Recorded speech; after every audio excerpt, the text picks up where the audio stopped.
शेतीत पारंपरिक पिकाला पर्याय उपलब्ध नसल्याने शेतकरी पूर्वापार चालत आलेल्या पिकांचीच लागवड करत.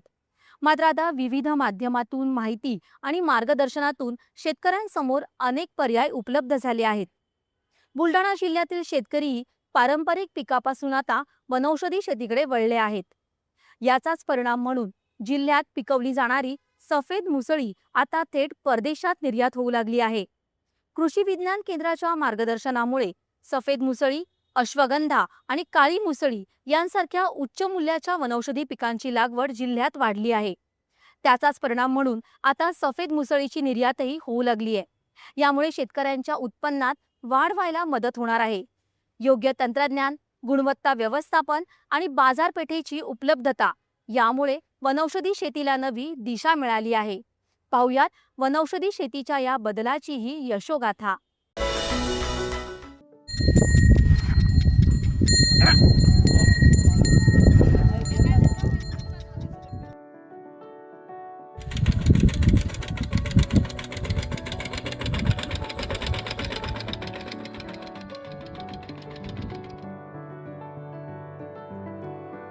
कधी काळी पारंपरिक पिकांपुरती मर्यादित असलेली बुलढाण्याची शेती आज नव्या वाटेवर चालली आहे. माती तीच, मेहनत तीच, पण पीक बदललं आणि शेतकऱ्यांच्या स्वप्नांनाही नवी दिशा मिळाली.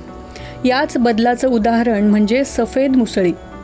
जळगाव, जामोद, नांदुरा, मलकापूर आणि संग्रामपूर परिसरातले शेतकरी सफेद मुसळी, अश्वगंधा आणि काळी मुसळी यासारख्या वनौषधी पिकांची लागवड करतात. सुमारे 50 ते 60 शेतकरी 150 एकर क्षेत्रावर सफेद मुसळीची लागवड करतात. म्हणजे आतापर्यंत विदेशामध्ये सफेद मुसळीचा ड्राय माल निर्यात झालेला आहे. ड्राय मालाबद्दल शंका नाही, परंतु बियाणं निर्यात करणे म्हणजे तिथं ते उत्पादन घेण्यासाठी त्यांचे प्रयत्न करणे. तर कंबोडियामध्ये यावर्षी बियाणं निर्यात केलं आम्ही. शेतकऱ्यांना एक संधी उपलब्ध होईल किंवा सफेद मुसळी ड्राय न बनवता आपण थेट बियाणं निर्यात करायचं, याच्यासाठी फार मोठी संधी उपलब्ध होईल. आणि अशी संधी उपलब्ध झाल्यास शेतकऱ्यांना मुसळीकडे वळण्यामध्ये आणखी जास्त थोडासा त्याच्यामध्ये इंटरेस्ट वाटेल. या बदलामागे आहे योग्य मार्गदर्शन आणि प्रयोगशील वृत्ती. जळगाव, जामोद इथल्या कृषी विज्ञान केंद्राच्या मार्गदर्शनामुळे परिसरातल्या शेतकऱ्यांनी वनौषधी पिकांची लागवड सुरू केली. यापूर्वी सफेद मुसळी देशातल्या औषध कंपन्यांपर्यंतच पोहोचत होती. मात्र तांत्रिक मार्गदर्शन आणि बाजारपेठेच्या जोडणीमुळे आता या सफेद मुसळीनं थेट परदेशाची वाट धरली. त्याच्यामधला जो कंटेंट असतो सफेद मुसळीमधला, जो की शक्तिवर्धक, बलवर्धक आणि इतर वनौषधी किंवा मेडिसिन मध्ये याचा जो वापर केला जातो, त्याकरिता खूप याची डिमांड आंतरराष्ट्रीय बाजारामध्ये आहे. तर पुढील भविष्यामध्ये याची निश्चितच मागणी सुद्धा वाढणार आहे. बुलढाणा जिल्ह्यातल्या शेतकऱ्यांनी पिकवलेल्या सफेद मुसळीची पहिली प्रायोगिक निर्यात कंबोडियाला करण्यात आली. सफेद मुसळीला सध्या 1200 ते 1250 रुपये किलोचा भाव मिळतोय.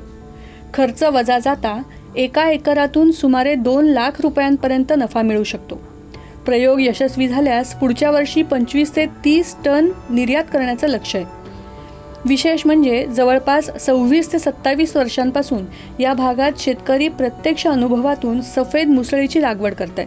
उतरल्यानंतर समजते ना, आधी देवळात गेल्यानंतर देव करते तशातलं मुसळीत जो या क्षेत्रात येईल त्याला नंतर धीरे धीरे कमी जास्त होईल. मार्केटचा बाजारभाव हे कोणाच्या हाती नाही आहेत. वातावरणावर डिपेंड आहे सगळं. तुमच्या याच्यावर येणारे जे रोगराई, कीड व्यवस्थापन आहे त्याच्यावरती जर खताची बचत झाली तर खर्चात जर कपात झाली तर मिनिमम 2.5 ते 3 लाख रुपये प्रति एकर तुम्ही नफा घेऊ शकता या पिकात. मी तिच्याकडे वळल्यानंतर मी एका 10 गुंठ्यासाठी 80,000 रुपये खर्च केला. शेतीचे भाव त्यावेळेस फक्त 50,000 रुपये एकराचे होते. तर ते लावल्यानंतर मला 2.5 लाखाचं उत्पादन पहिल्याच वर्षी झालं. त्याच्यामुळे मी इतका हे झालो त्याच्या की माझ्या परिसरातल्या शेतकऱ्यांना भरपूर लागवडीसाठी मुसळी मी दिली बिजवायला. अजून ड्राय मटेरियल सुद्धा केलं. ही केवळ सफेद मुसळीची निर्यात नव्हे तर बुलढाण्याच्या शेतकऱ्यांच्या प्रयोगशीलतेची आंतरराष्ट्रीय पावती आहे. वनौषधी शेतीला नवी बाजारपेठ मिळते आणि शेतकऱ्यांच्या मेहनतीला नवा मोबदला मिळतोय.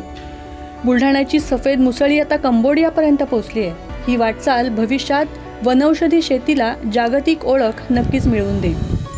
दूरदर्शन बातम्यांसाठी सचिन ठाकरे, बुलढाणा.